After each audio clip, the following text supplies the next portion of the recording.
Good afternoon everyone. तो कैसे हो आप लोग? All are fine. ठीक है, तो आज हम पढ़ते हैं अपना विषय। जैसा कि आप सभी को पता होगा, शैक्षिक दृष्टि से जो हमारा विषय महत्वपूर्ण है उसका नाम है मनोविज्ञान।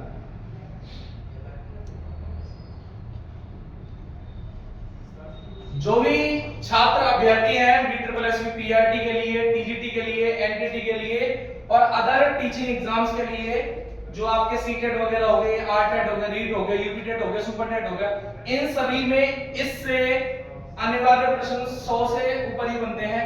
कम से कम तो 100 तो बनते ही हैं। ठीक है, तो अब हम इसके बारे में कुछ जिक्र करते हैं। देखो, सबसे पहले मैं आपको बता दूं मेरे पढ़ाने का तरीका क्या है। मैं आपको कंटेंट के साथ साथ आपको कुछ नहीं दूंगा, जैसे बाहर की शीट वगैरह देते हैं टीचर्स, मैं नहीं देता कुछ भी। जो मैं कंटेंट पढ़ा रहा हूं, इस कंटेंट को पढ़िए, आप प्रीवियस ईयर उठा के देखो, मिलता है तो ठीक है, अदरवाइज नो इशू। ठीक है, तो एक बार हम पढ़ते हैं मनोविज्ञान होता क्या है। ठीक है, मनोविज्ञान को इंग्लिश में बोलते हैं साइकोलॉजी। क्या बोलते हैं इसको? साइकोलॉजी। तो अब साइकोलॉजी शब्द को समझते हैं, साइकोलॉजी होता क्या है। साइकोलॉजी शब्द दो शब्दों से मिलकर बना है, psyche plus logos. Psyche plus logos. अच्छा, मैं आपको एक बात बता दूं, हमारे जो ये जो मनोविज्ञान जो विषय है ना, ये एक सब्जेक्ट है, विषय है। इसकी उत्पत्ति हुई है दर्शन शास्त्र से। दर्शन शास्त्र आपको पता होगा क्या होता है? फिलॉसफी। इसकी उत्पत्ति फिलॉसफी से हुई है। भाई, फिलॉसफी क्या होता है? जैसे दूर की दुर्दशा रखने वाले अपने माइंड में, मतलब दूर की चिंता रखने वाले कि भाई ये होता क्या है। जैसे दर्शन शास्त्री में आपका नाम बता दूं, अरस्तु, प्लेटो, सुकरात और डेकार्ट्स। ये दार्शनिक हैं जिन्होंने बोला कि भाई मनोविज्ञान नाम का भी एक विषय होना चाहिए। ठीक है, अब हम साइकोलॉजी को समझते हैं। साइकोलॉजी दो ग्रीक वर्ड से मिलकर बनी है। ग्रीक वर्ड है ये। कौन कौन से? Psyche plus logos. साइकी का मतलब होता है आत्मा और लोगोस का मतलब होता है अध्ययन करना, मतलब सोल टू स्टडी।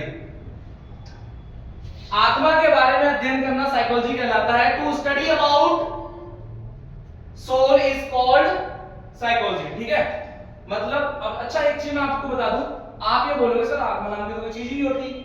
भाई देखिए, आपने पढ़े लिखे बच्चे को विश्वास नहीं करते आत्मा पर, कभी नहीं करते कि सर आत्मा क्या होता है। तो एग्जैक्टली यही बात थी, ये बात थी आपकी 16वीं शताब्दी की, 16th सेंचुरी की।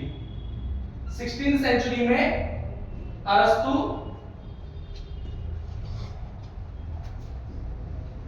और प्लेटो और सुकरात, इन तीनों ने ही यह परिभाषा दी थी कि मनोविज्ञान क्या है, आत्मा का विज्ञान। 16वीं शताब्दी के बाद आपकी आती है 17वीं शताब्दी। कौन सी शताब्दी? 17वीं शताब्दी। अब जैसे ही 17वीं शताब्दी आती है, फिर पूछा जाता है कि भाई कि मनोविज्ञान क्या है। फिर 17वीं शताब्दी के आते ही मनोविज्ञान की परिभाषा चेंज हो जाती है। कुछ मनोवैज्ञानिक आते हैं जिनका नाम होता है लॉक, कांट, ह्यूम और पेस्टोलॉजी। कौन कौन? लॉक, कांट और ह्यूम और पेस्टोलॉजी। फिर ये कहते हैं कि भाई मनोविज्ञान क्या है। ये कहते हैं मनोविज्ञान आत्मा का मनोविज्ञान नहीं हो सकता, आत्मा का अध्ययन नहीं हो सकता। मनोविज्ञान में आत्मा नाम की तो कोई चीज होती नहीं है। मनोविज्ञान होता है आपका मन का अध्ययन, मन का अध्ययन। अब भाई जैसे ही इन्होंने बोला कि मन का अध्ययन होता है, अच्छा मैं आपसे बोलता हूं, आप मन देखा है आपने? किसी ने मन देखा है आपने? नहीं देखा ना। आप बोलोगे सर पहले आप बोल रहे थे आत्मा का अध्ययन, आत्मा ने नहीं देखी, मन का अध्ययन मन भी नहीं देखा। उस टाइम के लोग भी ये कहते हैं भाई मन नाम की कोई चीज नहीं होती।